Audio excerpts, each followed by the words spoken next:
बिहार के दिल में हरे भरे खेतों और शांत नदियों के बीच 19वीं सदी के मध्य में भारत के इतिहास का एक महत्वपूर्ण अध्याय खुलने लगा। यह नील आंदोलन की कहानी है, एक ऐसी गाथा जो दृढ़ता, प्रतिरोध और अंततः विजय की मिसाल बन गई। इस आंदोलन का विकास औपनिवेशिक उत्पीड़न की छाया में हुआ था, जब नील, जो यूरोपियों के लिए एक प्रतिष्ठा का प्रतीक था, बिहार के किसानों के लिए उनके संघर्ष का प्रतीक बन गया। यूरोपीय व्यापारियों के लिए नील की खेती बेहद लाभकारी थी, लेकिन बिहार के किसानों के लिए यह कष्ट और शोषण का कारण बन गई। जब किसानों पर नील की खेती को अनिवार्य रूप से थोप दिया गया, तो उन्होंने इसके खिलाफ एक सशक्त आंदोलन खड़ा किया। यह सिर्फ आर्थिक संघर्ष नहीं था, बल्कि अपनी आजीविका और सम्मान की रक्षा के लिए किसानों का एक व्यापक विरोध था, जो अंततः विजय के रूप में सामने आया। बिहार में नील की खेती की जड़ें गहराई तक जमी हुई थीं, खासकर राज्य के उपजाऊ जिलों में जैसे चंपारण, दरभंगा, मुजफ्फरपुर और सारण। इन जिलों की मिट्टी और जलवायु नील की खेती के लिए उपयुक्त थी, जिससे अंग्रेजी हुकूमत और यूरोपीय प्लांटेशन मालिकों ने यहां बड़े पैमाने पर नील की खेती को बढ़ावा दिया। इन क्षेत्रों में किसानों पर नील की खेती करने का दबाव लगातार बढ़ता गया, क्योंकि प्लांटेशन मालिकों और ब्रिटिश प्रशासन ने इसे अनिवार्य बना दिया था। किसानों के पास नील उगाने के अलावा कोई और विकल्प नहीं था, और इस व्यवस्था ने उनकी पारंपरिक कृषि गतिविधियों को प्रभावित किया। धीरे धीरे नील की खेती इन जिलों में इतनी मजबूती से स्थापित हो गई कि यह किसानों के जीवन का अभिन्न हिस्सा बन गई, जिससे उनकी आर्थिक और सामाजिक स्थिति पर गहरा प्रभाव पड़ा। बंगाल में नील विद्रोह का इतिहास पहले से ही काफी गहरा था। 19वीं सदी के मध्य में बंगाल के किसानों ने नील की खेती की शोषणकारी प्रणाली के खिलाफ विद्रोह किया था। नदियां, जेसोर और पबना जैसे क्षेत्रों में किसानों को यूरोपीय बागान मालिकों द्वारा नील की खेती करने के लिए मजबूर किया गया, लेकिन किसानों को इसके बदले बहुत कम कीमत मिलती थी। किसानों ने संगठित होकर नील की खेती से इनकार कर दिया, और 1859 से 1860 के दौरान यह विद्रोह काफी बढ़ गया। इस विद्रोह के परिणाम स्वरूप अंग्रेजों ने नील आयोग की स्थापना की, जिसने नील की खेती की शोषणकारी प्रकृति को उजागर किया। बंगाल में हुए इस विद्रोह से बिहार के किसानों को प्रेरणा मिली, और उन्होंने भी नील की खेती के खिलाफ संघर्ष शुरू किया। बंगाल में अपने शोषणकारी तरीकों के खिलाफ बढ़ती अशांति के कारण निकाले गए यूरोपीय बागान मालिकों ने बिहार में अपनी महत्वाकांक्षाओं के लिए उपजाऊ जमीन पाई। कोलकाता के पावरफुल मर्चेंट हाउसेस जैसे Gisborne and company, Alexander and company और अन्य प्रमुख व्यापारी ग्रुप्स के सपोर्ट से उन्होंने बड़ी बड़ी जमीनों पर कब्जा कर लिया, और लोकल किसानों, जिन्हें रैयत कहा जाता था, को नील की खेती करने के लिए मजबूर किया।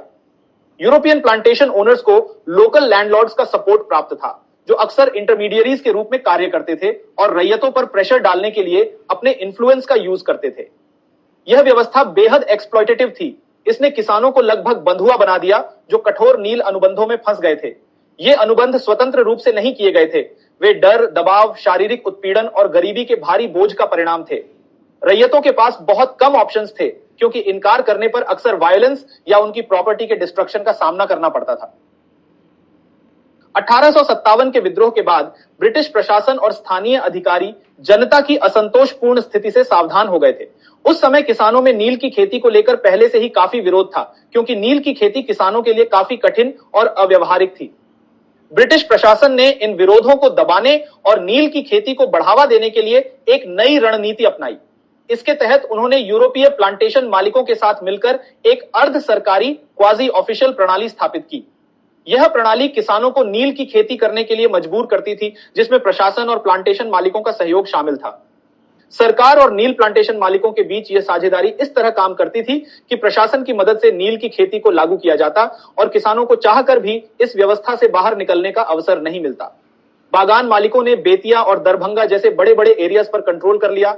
विलेजेस को लीज पर लेकर किसानों को अपनी लैंड का हिस्सा नील की खेती के लिए डेडिकेट करने के लिए मजबूर किया। बेतिया राज, जिसे टीएम गिब्बन द्वारा मैनेज किया गया था, और दरभंगा वार्ड्स स्टेट ऐसे प्रमुख क्षेत्र थे जहां प्लांटेशन ओनर्स ने अपना कंट्रोल स्थापित किया। किसानों को उनके प्रोड्यूस के लिए नॉमिनल प्राइसेस दी जाती थीं, जो मुश्किल से उनके सर्वाइवल के लिए सफिशिएंट थीं। यहां तक कि जब कोई किसान नील उगाने से मना कर देता था, तो ऑफिशियल मशीनरी को उनके खिलाफ लॉ एंड ऑर्डर के नाम पर डिप्लॉयड किया जाता था, जिससे यह फॉल्स इंप्रेशन बनता था कि सरकार इन कॉन्ट्रैक्ट्स का सपोर्ट करती है। नील के कॉन्ट्रैक्ट्स, जिन्हें असामीवार या तीन कठिया प्रणाली के रूप में जाना जाता था, रैयतों को पॉवर्टी और डिपेंडेंसी के साइकिल में फंसाने के लिए डिजाइन किए गए थे। इनिशियली असामीवार प्रणाली के तहत रैयतों को अपनी 10 कट्ठा भूमि में से 3 पर नील की खेती करने के लिए फोर्स्ड किया गया था और इसके लिए प्लांटेशन ओनर्स से एडवांसेस प्राप्त होती थी।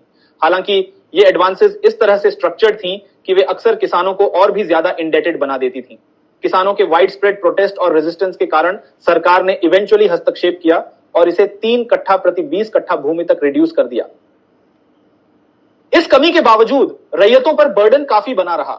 बागान मालिकों ने स्थानीय नौकरशाही और न्यायिक तंत्र में हेरफेर करके यह सुनिश्चित किया कि अनुबंधों का पालन हो। इसमें मोतिहारी की स्मॉल कॉजेज कोर्ट भी शामिल थी, जो अक्सर बागान मालिकों के पक्ष में ही फैसला सुनाती थी। बागान मालिकों ने अपनी शक्ति का प्रयोग करके यह सुनिश्चित किया कि न्यायिक प्रक्रिया उनके हित में काम करे। वे स्थानीय प्रशासन के साथ मिलकर किसानों पर दबाव बनाते थे ताकि नील अनुबंधों का सख्ती से पालन हो सके। इस प्रकार की न्यायिक और प्रशासनिक हस्तक्षेप से किसानों को न्याय प्राप्त करना लगभग असंभव हो गया था और उनकी कोई भी शिकायत अक्सर अनसुनी रह जाती थी। 1866 का अकाल वर्ष किसानों के संघर्ष में एक महत्वपूर्ण मोड़ साबित हुआ। इस वर्ष में अकाल के कारण खाद्य संकट ने गंभीर रूप धारण कर लिया और खाद्य कीमतें बढ़ने के साथ ही किसानों के लिए नील की खेती करना लगभग असंभव हो गया। नील की खेती ने न केवल उनकी आजीविका पर असर डाला, बल्कि उनके परिवारों के पेट भरने की क्षमता को भी बाधित कर दिया। यह समय था जब तिरहुत के पंडौल एस्टेट, जो दरभंगा वार्ड्स एस्टेट का हिस्सा था, में किसानों ने नील बोने से स्पष्ट रूप से इनकार कर दिया और इसके बजाय खाद्य फसलों की खेती करने का निर्णय लिया। यह किसानों के सामूहिक विरोध का पहला बड़ा संकेत था, जिसमें उन्होंने अपने भविष्य के लिए एक साहसी कदम उठाया था। इस विरोध से बागान मालिकों और प्रशासन में चिंता बढ़ गई, क्योंकि किसानों का यह साहसिक कदम नील के उत्पादन और बागान मालिकों के मुनाफे को सीधे चुनौती दे रहा था। किसानों के इस असंतोष और विरोध ने धीरे धीरे एक बड़े विद्रोह का रूप लेना शुरू कर दिया, जो औपनिवेशिक अधिकारियों के लिए एक गंभीर चुनौती बन गया। तिरहुत के इस आंदोलन ने अन्य क्षेत्रों के किसानों को भी प्रेरित किया और वे भी धीरे धीरे नील की खेती से इनकार करने लगे। पंडौल एस्टेट के एस्टेट मैनेजर H.A. कॉकरल ने स्थिति को शांत करने के लिए कुछ रियायतें देने का निर्णय लिया। इन रियायतों में नील की कीमत बढ़ाना और कटकीना उपलीज प्रणाली को समाप्त करना शामिल था, जिसने किसानों पर अत्यधिक किराया और जबरन खेती का बोझ डाल रखा था। इन रियायतों से किसानों को कुछ राहत मिली, लेकिन यह एक अस्थायी समाधान था।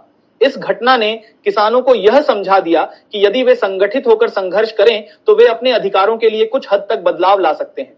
यह वही मोड़ था जिसने नील आंदोलन को एक नए चरण में प्रवेश करने के लिए प्रेरित किया और बाद में चंपारण के विद्रोह का मार्ग प्रशस्त किया। वास्तविक संकट 1867-1868 में चंपारण में उत्पन्न हुआ।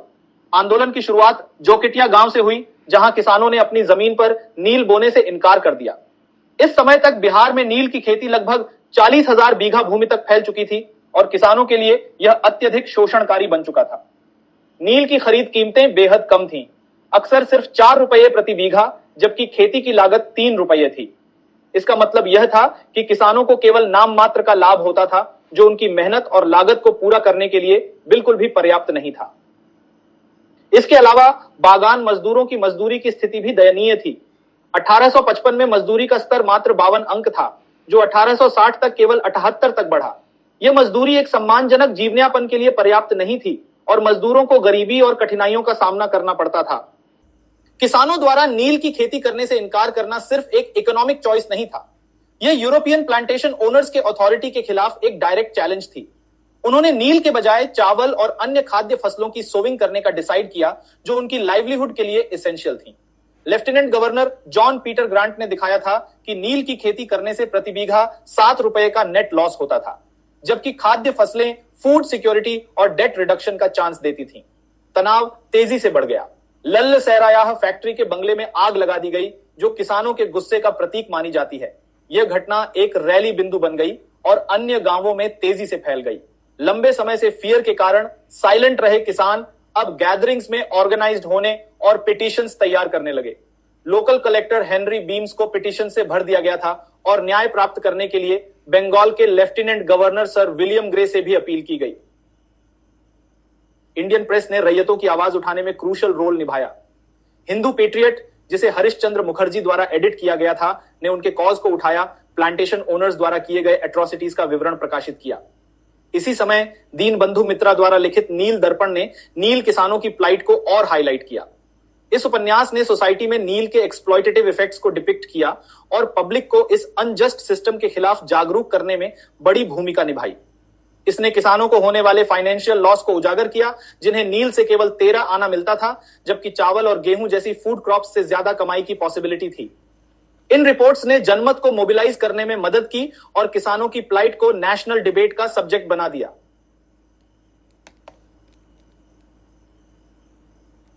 प्लांटेशन ओनर्स हालांकि निर्दयी थे। उन्होंने सरकार पर रैयतों के खिलाफ कड़ी कार्रवाई करने और मोतिहारी में नील अनुबंधों को लागू करने के लिए स्मॉल कॉजेज कोर्ट की स्थापना का दबाव डाला, जबकि कमिश्नर F.G. गिब्बन जैसे ऑफिशियल्स ने प्लांटेशन ओनर्स को रैयतों के लिए कुछ कंसेशंस देने के लिए कन्विंस करने की कोशिश की, लेकिन कोर्ट का एस्टैब्लिशमेंट रैयतों के लिए एक मेजर सेटबैक था। कोर्ट अक्सर प्लांटेशन ओनर्स के फेवर में फैसला सुनाती थी, जिससे किसानों के लिए रेजिस्टेंस करना लगभग इम्पॉसिबल हो गया था। इन फेलियर्स के बावजूद मूवमेंट बढ़ता रहा। 1870 के दशक तक नील की एवरेज परचेस प्राइस 87% तक बढ़ गई थी, लेकिन कल्टीवेशन कॉस्ट 100% तक बढ़ गई थी, जिससे किसानों को कोई रियल रिलीफ नहीं मिली। मजदूरों की वेजेस 1875 से 1885 स्टैग्नेंट रही, जिससे मजदूरों को लाइवलीहुड मेंटेन करने में डिफिकल्टी होती रही। रैयतों ने अथॉरिटीज, जिसमें भारत के वायसराय भी शामिल थे, को पिटिशंस देना कंटिन्यू रखा और उनकी फाइट ने जल्द ही अन्य रीजन्स में रेजिस्टेंस को इंस्पायर किया। 1860 के नील आयोग ने पहले ही इस इंडस्ट्री की एक्सप्लॉयटेटिव नेचर को हाईलाइट कर दिया था। कमीशन में सर्विस करने वाले रिचर्ड टेम्पल ने वार्न किया था कि अगर रिफॉर्म्स नहीं किए गए तो बिहार में इसी तरह का रिबेलियन होगा, और उनकी आशंकाएं सच हो गईं। प्लांटेशन ओनर्स ने कूलीज की वेजेस और परचेस प्राइसेस बढ़ा दी, लेकिन उनके और किसानों के बीच ट्रस्ट इरिवर्सिबली टूट चुका था। समय के साथ नील की खेती की प्रणाली में परिवर्तन आने लगे। कुख्यात 3 कठिया प्रणाली, जिसके तहत किसानों को अपनी 20 कट्ठा भूमि में से 3 पर नील उगाना पड़ता था, 1868 के बाद मानक बन गई। हालांकि इसने किसानों पर बोझ को कम करने का दावा किया, लेकिन फिर भी यह उन्हें अनचाही खेती के चक्र में फंसाए रखती थी। बागान मालिकों ने किसानों पर इस प्रणाली को लागू किया, जिससे वे अपनी इच्छा के विपरीत नील उगाने के लिए मजबूर थे। यह प्रणाली किसानों के लिए एक बड़ा बोझ थी, क्योंकि इससे उनकी खाद्य सुरक्षा प्रभावित होती थी और वे अपनी जरूरत की फसलों की खेती नहीं कर पाते थे। इसके अतिरिक्त बागान मालिकों ने अपने कब्जे वाली जमीनों पर नील उगाने के लिए नीज खेती भी शुरू कर दी। नीज खेती का मतलब था कि बागान मालिक खुद अपनी जमीन पर नील उगाते थे, लेकिन इसके लिए उन्होंने छोटे किसानों की जमीन को जबरन कब्जा लिया।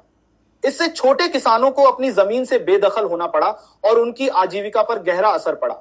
अपनी जमीन खोने के बाद बहुत से किसानों को मजबूरी में मजदूरी का काम करना पड़ा, जो उनकी स्थिति को और भी अधिक खराब करने वाला साबित हुआ। इन किसानों की आर्थिक स्थिति इतनी खराब हो गई थी कि वे अपने परिवार का पेट भरने के लिए भी संघर्ष करने लगे। उनकी सामाजिक स्थिति भी गिर गई, क्योंकि वे अपनी जमीन से बेदखल हो गए थे और अब अपने ही गांवों में भूमिहीन मजदूर बनकर रह गए थे। कई किसानों को अपने परिवार को जीवित रखने के लिए दूर दराज के इलाकों में जाकर काम करना पड़ा। इस प्रकार नीज खेती न केवल किसानों की आर्थिक स्थिति को बिगाड़ रही थी, बल्कि उनकी सामाजिक स्थिति और आत्मसम्मान को भी गहरा धक्का पहुंचा रही थी। इस स्थिति में किसानों का जीवन अत्यधिक कठिन हो गया था। वे अपने परिवारों के लिए पर्याप्त भोजन और बुनियादी सुविधाएं तक जुटाने में असमर्थ थे। भूमि का नुकसान केवल आर्थिक संकट ही नहीं था, बल्कि यह उनके जीवन की स्थिरता और सुरक्षा को भी छीन रहा था। बागान मालिकों के इस अन्यायपूर्ण व्यवहार ने किसानों के लिए जीवन को और भी चुनौतीपूर्ण बना दिया और उनकी निरंतर लड़ाई का एक बड़ा कारण बना। कॉलोनियल गवर्नमेंट ने यह रिकॉग्नाइज करते हुए कि फोर्स्ड नील की खेती अनसस्टेनेबल थी, खुश्की या फ्री कॉन्ट्रैक्ट सिस्टम जैसे विकल्पों को प्रोत्साहित किया गया, जिसमें किसान बाजार दरों पर नील बेच सकते थे। खुश्की प्रणाली का मतलब था कि किसान अपने नील उत्पादन को स्वतंत्र रूप से बाजार में बेच सकते थे, जिससे उन्हें नील की कीमत पर अधिक नियंत्रण प्राप्त होता। इस प्रणाली के तहत बागान मालिकों का सीधा हस्तक्षेप कम हो गया और किसानों को अपनी फसल के मूल्य के संबंध में अधिक स्वतंत्रता मिली। खुश्की प्रणाली ने किसानों को यह अवसर दिया कि वे बिना बिचौलियों के सीधे व्यापारी या बाजार में अपनी फसल बेच सके, जिससे उन्हें बेहतर मुनाफा प्राप्त होने की संभावना थी। हालांकि इस प्रणाली को सफल होने में कई बाधाएं थीं, जैसे कि बाजार तक पहुंच, परिवहन के साधन और किसानों की आर्थिक स्थिति।